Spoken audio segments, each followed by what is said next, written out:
Welcome to the second episode of Fashion Archive Radio, the podcast bringing together views on fashion and music from both Britain and the US. Today we're going to go over the major headlines in music and fashion over the past week and review some of the things we've seen come out of London Fashion Week this weekend. I'm your host Connor, and today I'm joined by my co-host Ayo. How are you doing? I'm good. Just been looking at Fashion Week recently. Do you see anything you liked, like in specific? Yeah, obviously the brand I'm always talking about, A Cold Wall. I saw their fashion show actually. Yep. It's been everywhere, high snobiety style, just everywhere.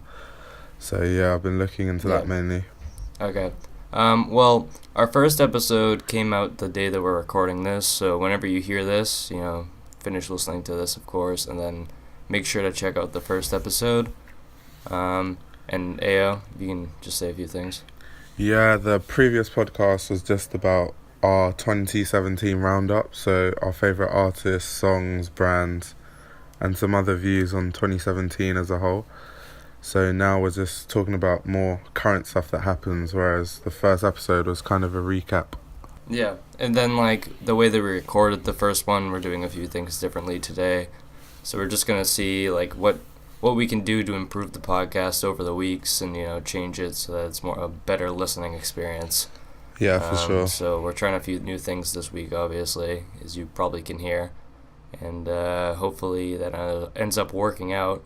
If you have any comments or certain criticisms that you'd like to leave, make sure to do that on the SoundCloud page or on the Insta. We're open to criticism and anything you can help us with.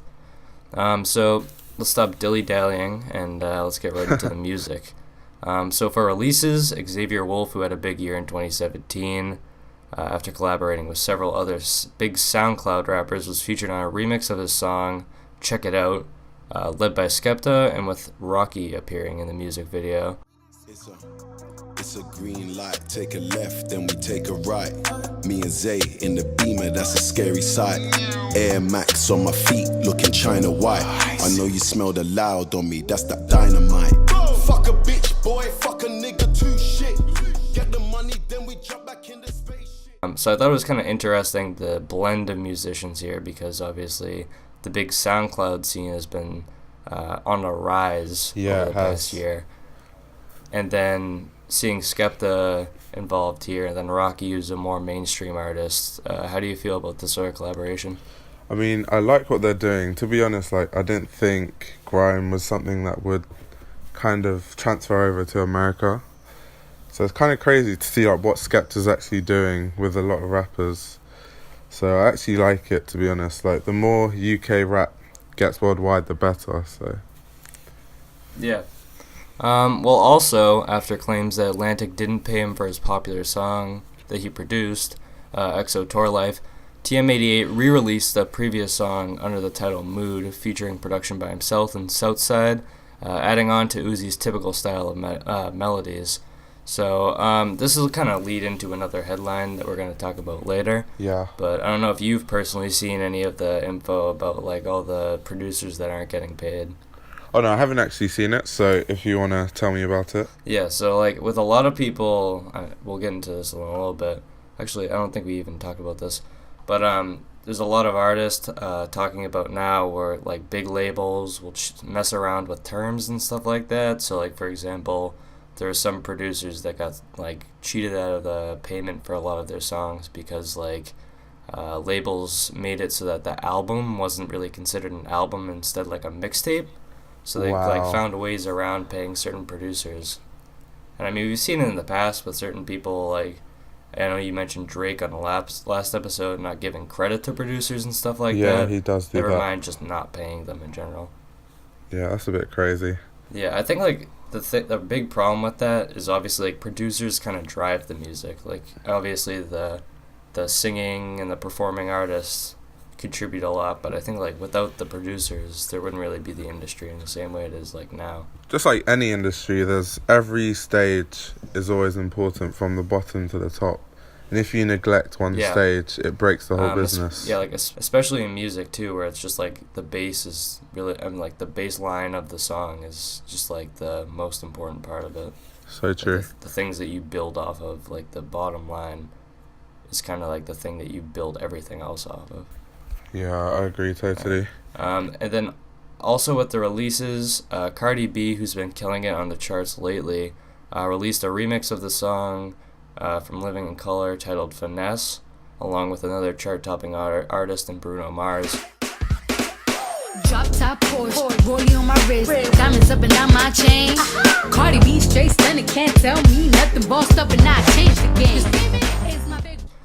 So I know last episode with our roundups we talked about Cardi B a little bit. Yeah. But what's your thoughts on like the rise that she's had, like becoming, I think it was the first rapper and like the second female artist to have like 3 songs in the top 10 of the Hot 100 at the same time?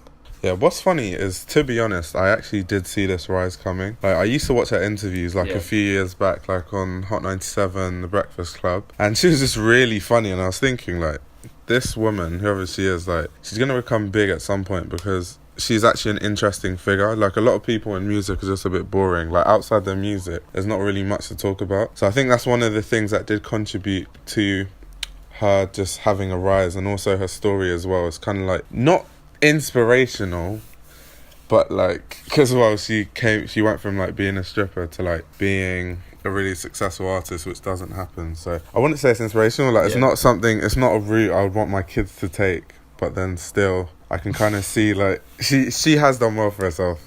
Yeah. Well, away from our releases for the week, for this past week, I guess, some headlines that were pretty big was how music streaming this year, or the previous year, hit an all-time high at over 377 billion streams in 2017. And along with that, apparently 50% of those streams were accounted for by hip-hop hits and R&B, 40% of that being hip-hop, and 10% by R&B. So, like, what's overall your opinion on, like, the growth of urban music and, I guess, streaming as well? Yeah, I mean, everyone has been talking about this, that albums are kind of like physical copies are kind of getting irrelevant, and artists are earning money in different ways through streams and metrics now instead of just sales. But I mean, the rise in R&B and like urban music in general, I've kind of seen a direct correlation with there being more of a positive stigma with like urban music and then the growth, because I know when I was a lot younger, like hip hop was like, you don't listen to it because all they do is swear and rap about drugs and stuff, and it was always considered to be something so negative. But I think now there's more of a positive view on hip hop. And another thing about hip hop is people are kind of blurring the lines on what hip hop is. Like, you see people with these weird genres of music and then it's all under hip hop. So I think those two things are what's kind of contributing to it. Yeah. And I think, like, the thing about hip-hop, too, is that there's, like, the structure of it is pretty, like, you know, normal. And I think, like, people talk about this in education all the time. Like, when you have rhymes and, like, a melody behind the rhymes and stuff like that, you end up remembering things a lot more. So I think, like, even, like, just psychological factors help to, like, make rap music, and, like, the replayability of it, like, helps make it like a huge genre, and like those big hits that always come out are kind of the things that drive it to this sort of status. Well, also, if you couldn't cop one of the 500 limited Saint Laurent vinyls curated by Travis Scott and Anthony, I don't even know this name, Vasarely. You may be in luck, because an Apple Music playlist was posted on the Vogue channel with some of Travis's favorite songs. I thought this one was kind of crazy, this headline, because you see like Saint Laurent and Travis Scott, like a big, obviously a giant player in designer fashion and like rap. And we talked about this last episode where like the bridge is kind of being built between designer and like streetwear. Yeah. But also there's been such that big connection for like so many years now, where it's like designer and rappers. For sure. For the most part, it's probably just because of like the lavish lifestyle and like the sort of like themes of hip hop. But like, what other reasons do you think there are for like that sort of connection, especially like in this way where the two are like collaborating with like producing a music playlist, not even like a garment? I think because they've seen it works. Because the first big one, I guess, was like the Rihanna Puma thing, Whereas the Fenty line, which has been going on forever, and I think brands have seen that actually works, and now everyone wants to collab with like the new hip hop artist or whoever's popular at the time. And I mean, it does work from a financial standpoint. Like, they do get more money for collaborating with the celebrities. So this stuff isn't free. They're doing it because they're earning money for it, not because they're trying to add to the culture. Alright, well, the two have like such a correlation just because of the themes, but I think too, like the commerce of it, like these people are big influencers, and there's also like big products that need to be pushed. So it's like the extended reach of these certain artists, like combined with like the product, is obviously a good partnership for the brands. Yeah, that's true. Alright, well, also in big news, Spotify now has a grime category as an official genre. I know, obviously, you're from Britain, so you probably have a bit more insight into this. We already talked about this a little bit, but like, what are your thoughts on that sort of breakthrough? I don't know. It's just kind of weird, like, for there to be a grime category, because grime is not necessarily how a song sounds. It's more beats per minute in a song. So grime is basically a song with loads of beats per minute, and that's just how UK music is in general. So I don't think it needs a whole genre like for it. I think we kind of know what grime is. Like, if you see if it's a lot of beats per minute, then that's just basically grime. Yeah, well, I think like the thing is too, where it's like the influence of like the style, and like Spotify has categories for all sorts of things, and I think it's like the unique sort of lane it's built out in hip-hop and in style and stuff like that kind of puts it at like a valuable like position for Spotify specifically, and just for like the music industry. Yeah. And more Spotify news. Apparently Spotify will be going public with news of potential SEC filings. Apparently the streaming platform has a $19 billion valuation.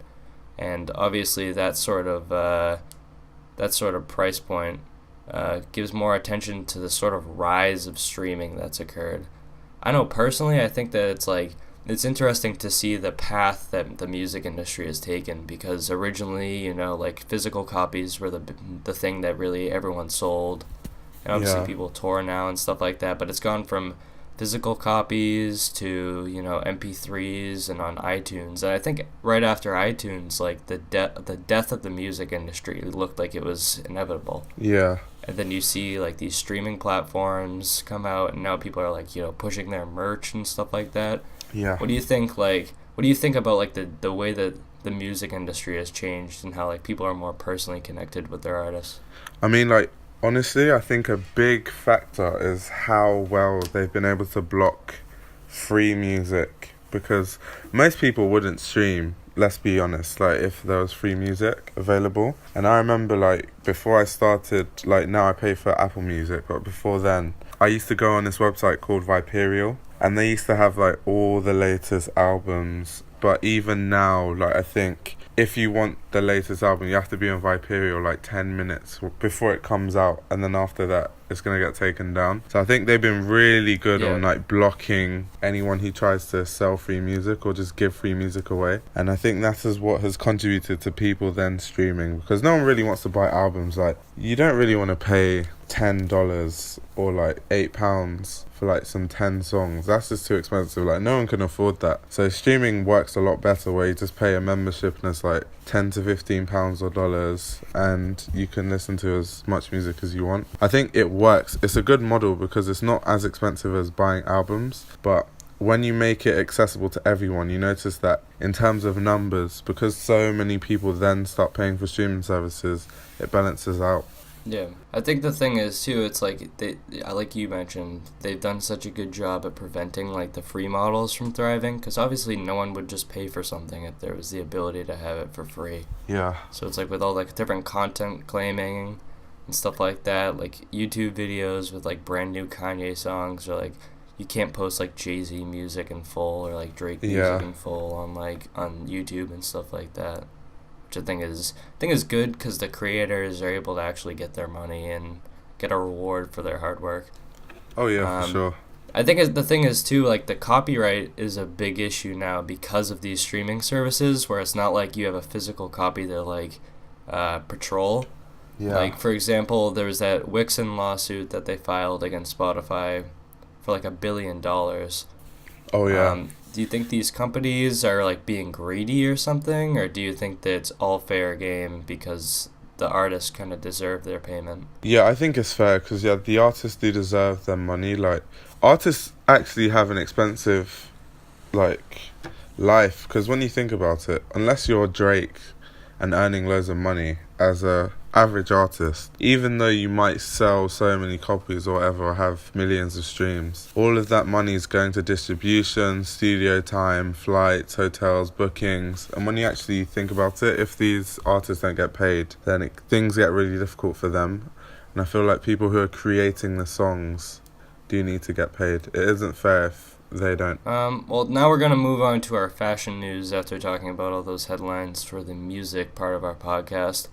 So when it comes to the fashion, this past week was quite literally a roller coaster for Alix, as they came out with their popular roller coaster belt buckle, but in the form of a bracelet for the price point of $235, around 170 pounds. But just days later, Diet Prada uncovered bootleg materials on Amazon selling for around $7. What are your thoughts on like bootleg culture? And like, do you think that it's something that in the end really hurts the designers because their hard work is being cheapened, or do you think it's kind of an art form in and of itself? Oh yeah, we talked about this in the last podcast, and I was talking about how it's always the bigger and more expensive brands that come up with the ideas, and then cheaper brands copy it. And I do not like the whole like fake industry and like bootleg industry, because when you think about it, people are going to buy the fakes because it's cheaper, but then it's not really their idea, so they're getting paid based off someone else's work. It's kind of like if you like go to college or university and you steal someone's work and don't reference it, that's like illegal. I think that's the same way these things should be like illegal, because these people spend so long coming up with these ideas just for it to be copied. I'm not a fan of it. Yeah, well, like, I think that for the most part people agree that it's, I mean, like, obviously, like, counterfeiting is illegal in the US, but like, I think the culture of it is harmful because in the end it really just hurts the artist. Yeah, exactly. Like, some people say that like the bootlegging kind of is a work of art, but like the idea that they're stealing other people's designs to accomplish that, Yeah, I don't think is the right way of going about it. I mean, to me, it isn't a work of art. Like, come on. Like, how hard is it to sketch an already drawn picture instead of coming up with that picture yourself? Yeah. Well, also, as another headline, Off-White and Virgil were very busy this week releasing a Holiday 2017 collection editorial, which featured very typical pieces from the brand, along with unique and limited cycling hats, offering both a green and blue colorway for the low price of $254, or around 187 pounds. However, Virgil also saw that there was something to be done about the prices, as he went on to also release a, quote, for all collection with tees for $95 or 70 pounds, and hoodies for $175 or 128 pounds. And to round things off, Off-White teased a collection with Nike for the World Cup, so keep your eyes peeled for more info on that. What are your thoughts on like just another Nike Off-White collection? Yeah, I mean, obviously they had a hugely successful first collab, so I don't see why they wouldn't have a second one. I think with the World Cup, he needs to calm down, because if he doesn't really know about football/soccer, he's going to get a lot of like stick, I think, if he doesn't do it right. So that's the only thing I'm kind of like worried about, because people already criticize Virgil Abloh so much. But in terms of this, like making his clothing more accessible, it's good and bad in a way, because does that now mean he's basically selling lower quality clothes for an expensive price, which he calls accessible? But then the positive that I see from this is there are people who really love Virgil Abloh and his work and study his work, but just can never afford Off-White. And if it's easier, whether the quality is less or not, they just want to support him because they believe in his design so much. So it becomes positive in that way. Also, Raf kind of broke his silence over the past period of time. With a collaboration with Joy Division on some pretty luxury tees around like the $235 price point, and then also came out with a Blade Runner inspired spring summer collection that was available for pre-order. I know we haven't talked about Raph too much besides the Oswegos last podcast, but Yeah. what do you think about what he's doing? And like, do you think that this trend of, or I guess the idea that there are just like normal t-shirts that are for like the $200 price point, do you think that's ridiculous, or it just comes with like the quality that you're getting in design? I mean, I have friends who buy Raf Simons. I wouldn't say the quality is fantastic. I think with Raf Simons, he's kind of a design genius. And because of that, anything he does, there are just people who like almost worship him and treat him like a god. So anything Raf Simons releases will just sell out because it's Raf Simons. But I think in terms of his t-shirts, yeah, they're kind of overpriced, to be honest. Like, but don't get me wrong, they're like better quality than your Uniqlo, but for the price point, no way. Well, also another brand that took their stab at a few new releases was Bape. They took a take on their classic shark hoodie, with a face mask inspired by that same sort of design, just with the hood, and then with also like a little face covering on top of it, separate. Kind of an interesting move. What do you think about like the Bape hoodies, just the design? Because we talked about last podcast about like the kind of like the hypebeast culture now, but do you think like the actual designs that Bape makes are good designs? Yeah, I like the design, and I think like the shark thing is iconic. I think it's tried and tested. Like, I don't think it's ever gonna die, because think of how long Bape has been around for and been like known for being like at the forefront of streetwear. So I like their designs, to be honest. Like, the only thing is that it lacks creativity, but to me, why change it if nothing's wrong, if you're still selling, to be honest. So that's just it. Yeah. I don't think, like, the thing is they've done just quality, like, good enough designs for a long enough time. I don't think that there's really any reason to change a lot of the things they're doing, because they've been very successful, obviously. Exactly. Well, they also went about releasing some items from a special edition Holiday 2017 capsule, with some tonal black crew necks, socks, sling bags, and a variety of other things. And I think that's going to finish off our fashion headlines for the week, and we'll just go into sneaker releases. For the sneakers this week, we can expect to see the Prestos, Vapor Maxes, and Vapor Flies from the 10 collection releasing in Asia on the 10th, aka Wednesday, for the retail prices of $160, $250, and $170 respectively, or $117, $184, and £125 respectively. What do you think about like the 10 collection and like, I guess like increasing the availability and like additional releases, because obviously so many people took L's the first time? Yeah. Do you think like them like increasing the quantity is a good thing because more people have them, or do you think it like kind of ruins the exclusiveness of the shoes? Okay, well, me personally, like, I know in like England we've had like 4 releases now, and I took L's on like the first 2 and finally got the Jordans in the 3rd release. So I'll never be against making it more accessible because more people get it. But obviously when you make it way too accessible, then it just becomes any other shoe, to be honest. So a line has to be drawn. Yeah, I think the thing that's interesting about like Yeezys and stuff like that are how like the whole entire vision was to make it like an accessible shoe.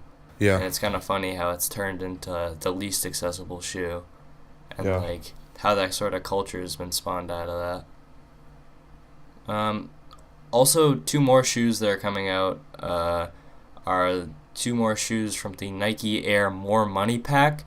And those are both releasing on the 11th, aka Thursday this week. And those are the British Pound and French Euro ones. And the price so far is unannounced, but they're likely in the $160 or £117 range, based off the price of the yen release from the same pack. What's your personal favorite out of that pack? And like what details do you like really appreciate it? Because like I was looking at the yen one. Yeah. I think like it's a little bit corny because they're just doing it for every single currency, but I think like the different like stitches and the stamps on different parts of it are definitely like good details. Yeah. I'm not too sure which one, which but I one of do like, those? yeah, the Euro one.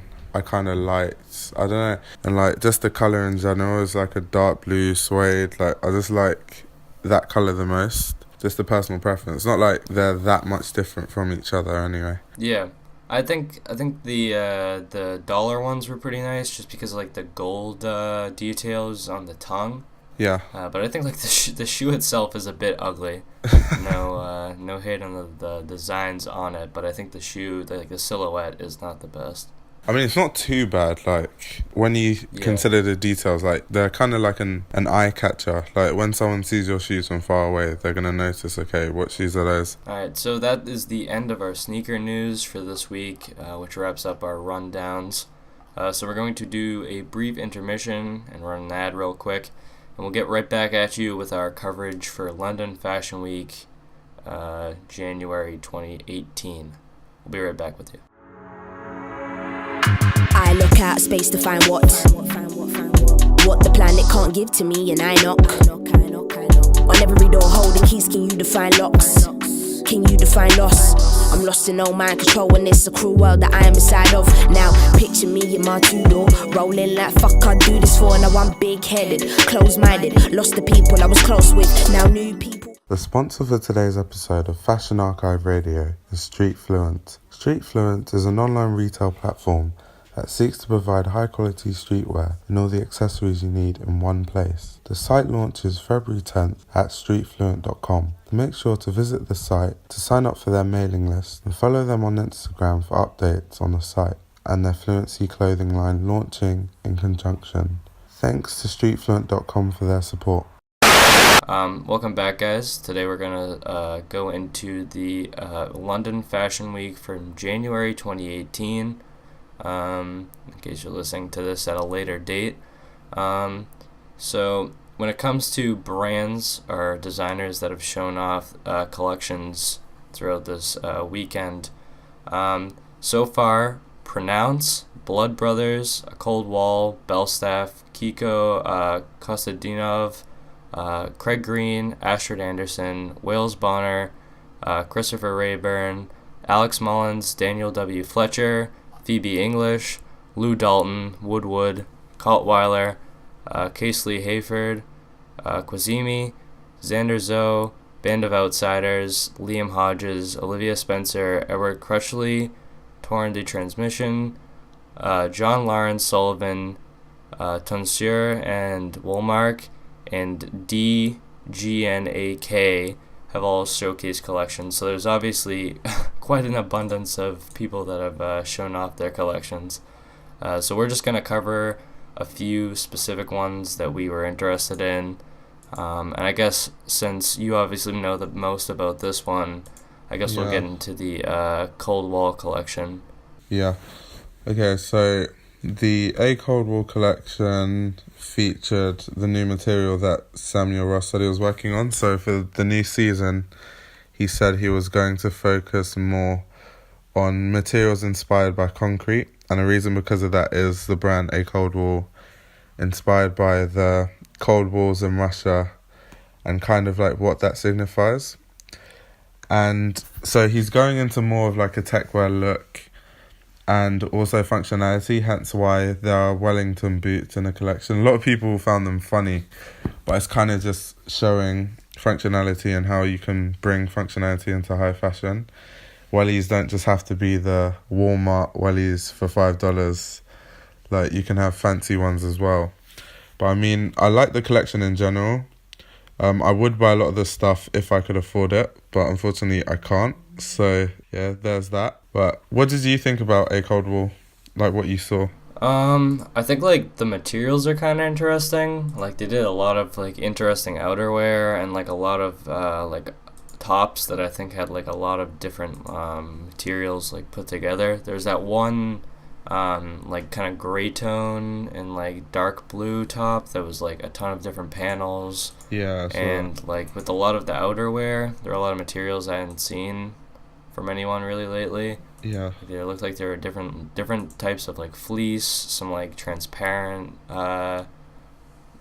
materials on some jackets, and then also some some like weird meshes that I hadn't seen on a lot of things lately. Yeah, what I've noticed, I think though, like the yeah, I was gonna say what I've noticed is that where he used to put tape on last season, so on some of his shirts, outerwear, he just randomly put tape on it for no reason. But then I've noticed this season, instead of tape, he's just kind of put straps and tags and like belts on it instead, which is kind of weird, but it kind of looks good, so I'll let him off. But it looks similar to Craig Green, which we'll get into later. Yeah, I think like the different panels and like the very unique cuts and finishes, I think makes this definitely a collection to check out if any of you hadn't seen it.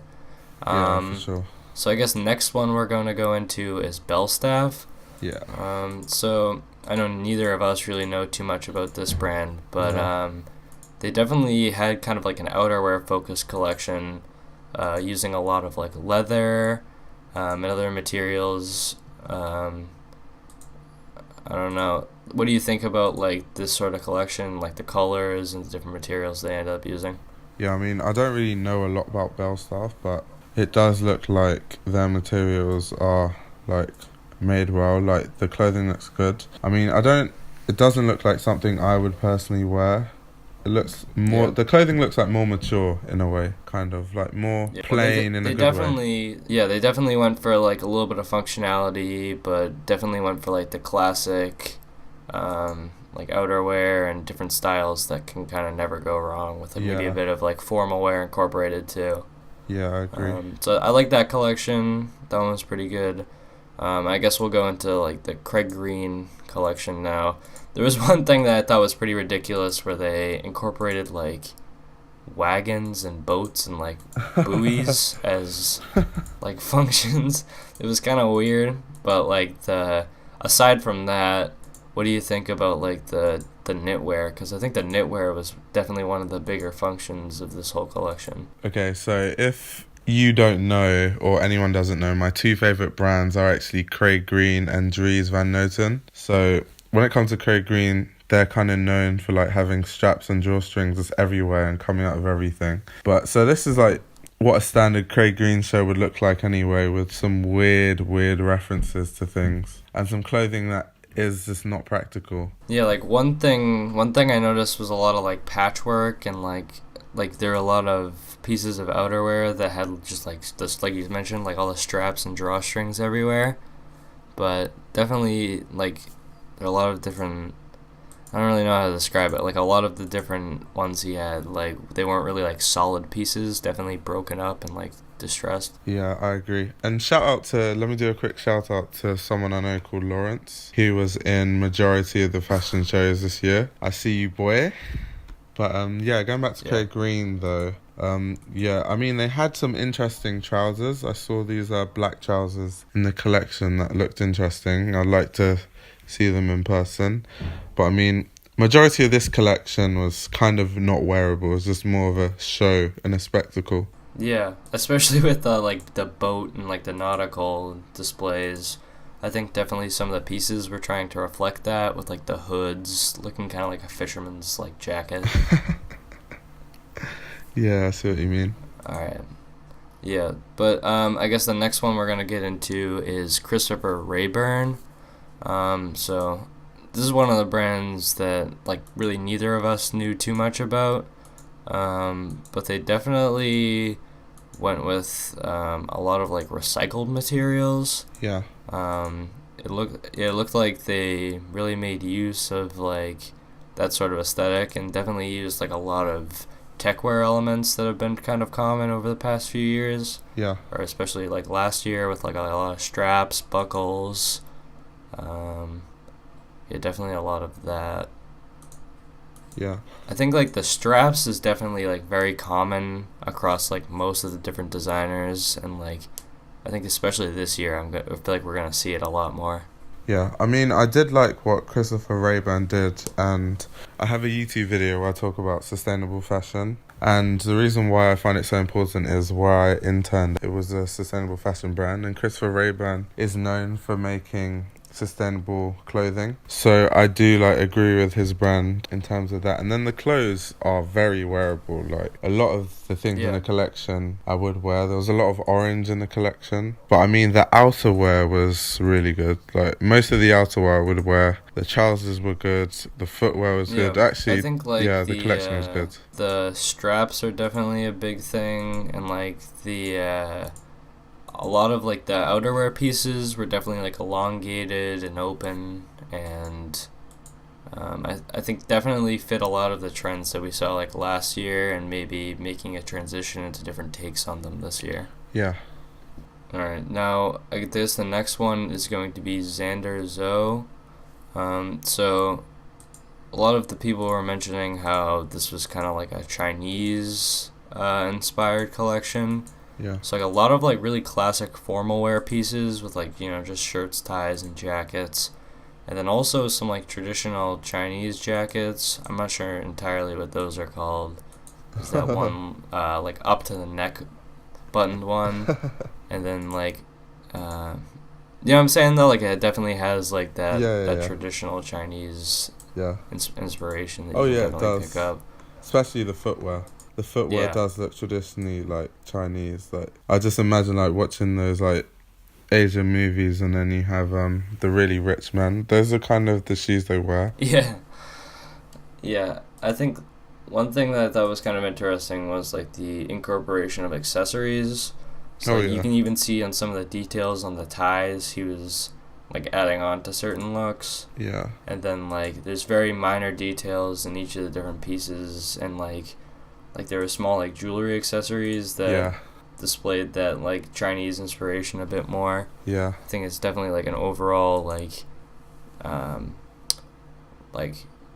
formal wear intended collection, but I think the Chinese inspiration gives an interesting take because you don't see a lot of that in like Fashion Week, especially in London. Yeah, I definitely agree. There's that one like really cool jacket where it's like just a yin yang piece, and it just shows like the two different colors mixing together. I thought it was a really nice piece. I think that there's one piece you check out from this collection, it's those jackets. They had them in like several different colors, and they had some jackets that had like plenty of calligraphy on them. I mean, me personally, what I really like about him in general, in terms of designers, how well tailored his trousers are. Because a lot of brands now are going with the whole wide trouser fit and all of that. And fair enough, I get it. But for me personally, I'm not really into that. And I think attention to detail has been taken in terms of how these things actually fit. I think that's something that's really underestimated. Alright, so another brand that had kind of interesting inspiration was the Band of Outsiders collection, because they showed like the models coming out not on like a runway but instead on ice, which I thought was kind of an interesting take. And I guess they used a lot of I guess they did that for a reason, because some of the pieces had a lot of like Arctic inspiration. Yeah. So obviously the outerwear was very formal, and they physically just like put polar bears and like certain all over prints. That was an interesting move. Yeah. The different prints and the different patterns that they used on a lot of the pieces of outerwear and just like throughout the entire collection were interesting. You don't see a lot of that, but I know last week we talked about that Noah collection that featured a lot of that sort of thing. Oh yeah. This brand definitely likes the approach that Xander used as well, where it's the tailoring is kind of a priority. Not a lot of really elongated pieces here too. Yeah, I mean, I like some of the pieces, some not so much, some I can't stand. But isn't that most brands? And the thing is about London Fashion Week is it's supposed to be a spectacle. So I like what they did with their own show. Putting it on the skating rink was an interesting take. You don't really end up seeing that most of the time. Two things that I noticed about this collection was the camo that they incorporated, and then also like a lot of browns and fur that I think we've seen across a lot of the other collections too. What do you think about like the rise of camo over the past year? especially Yeah. like recently. I think it's really good. I mean, the whole camo inspiration, there's some brands that have been doing it forever, like Bape, of course. But yeah, I like that. Once again, like I've said, that there's just some things that are associated with negative things. So like camo was associated with either being in the army, or it was mostly like people who were seen to be intimidating and dangerous that wore camo. And now it's just more of a more fashionable thing, and the most fragile people could just wear camo in a really I stylish think way. like And the thing about camo that's interesting too is it's one of those like pieces, or like one of those like patterns that definitely show the like the all over aspect and the different colors. And I think like lately we've seen definitely a lot of like colors being incorporated again, because I feel like we had a switch towards like a lot of simple designs and stuff like that, but I think a shift towards a lot of like color being integrated into a lot of outfits, or I guess like a shift towards more of it, is definitely a good change. Oh yeah, for sure. So another collection that I guess took what I just said and then thought the opposite was Liam Hodges. They had kind of a dark collection, using a lot of like very unique takes on the models, like hair and like makeup styling. I almost got like a Joker, or like I guess like prisoner vibe from a lot of the people, and I guess that's mostly what they were going for. But this was definitely like an elongated show, a different from the past two, with a lot of like different like creative aspects to it. Like there's one where it was like just smiley faces drawn onto it. It looked like it was just like Sharpie.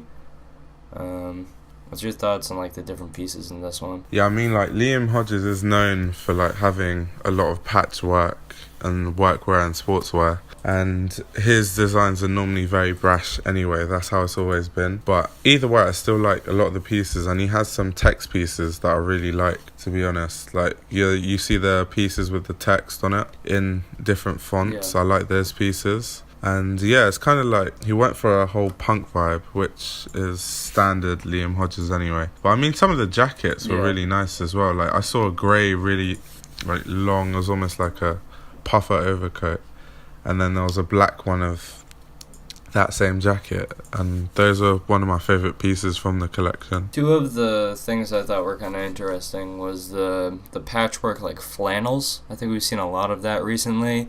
And then there were like a bit of like a stacked pair of windbreakers with I think what are Fila shoes, because I know that they used a lot of like a few collaborative pieces with Fila.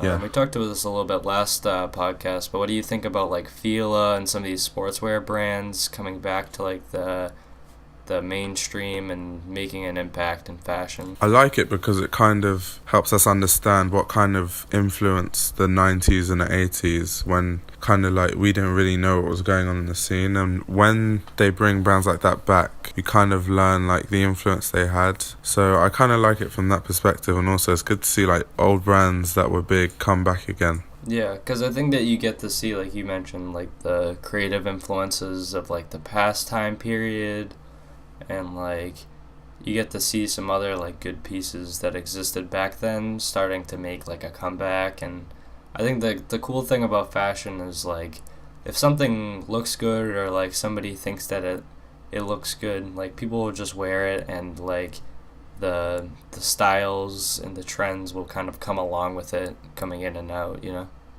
Yeah, for sure. I think like the ability for different like trends to like happen in the first place and to go in and out of style is kind of like a testament to how big the scene is now, and like how like certain things that can be totally irrelevant can now hit that status where they're being sold in like Urban Outfitters instead of Walmart, just because of like certain influencers, you know? Yeah.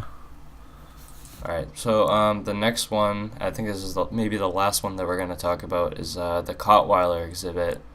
So a lot of the, I guess like the vibe that I got from it was definitely like that, like a punk vibe, but then also the clothes kind of were the contrary of that, and used like a lot of like bright colors and like a lot of kind of interesting materials put together. Yeah. I think it definitely had like that like a jet like airplane sort of vibe with a lot of like the straps and buckles. I think that might be like one of the bigger trends that you end up seeing this year in high fashion, at least. I feel like the buckles and like the straps are definitely making a lot of appearances in this. Yeah, I mean, I do like Kotweiler. Like, as far as I know, it's run by two people, and what I know is I think one of them grew up in the south of England, so that's like London type area, and then one of them grew up in the north. And there's a huge difference between fashion in the north and fashion in the south. So fashion in the south is more people don't go out of their comfort zone a bit too much because they're kind of afraid what people think of them.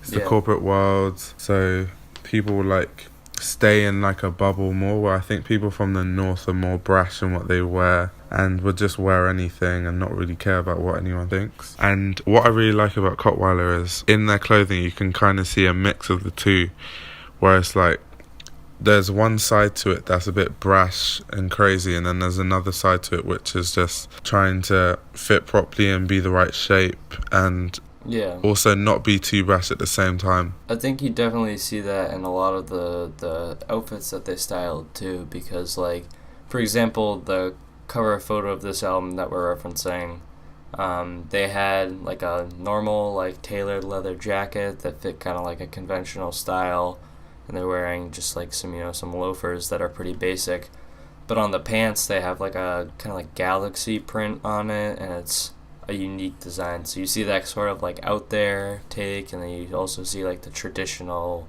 interpretation of all of it, you know? Yeah. Alright, well that wraps up our analysis and I guess rundown for Fashion Week 2018 for the fall-winter collections in London. So that also will conclude our show for today. And we'll be back with you Saturday for hopefully our first interview, and then next Tuesday for our regular episode. So you have any last words? Yeah, just once again, follow us on Instagram, Fashion Archive Radio. Stay tuned for more. All right. Well, we'll see all of you soon. But for now, that's all from us at Fashion Archive Radio. Goodbye.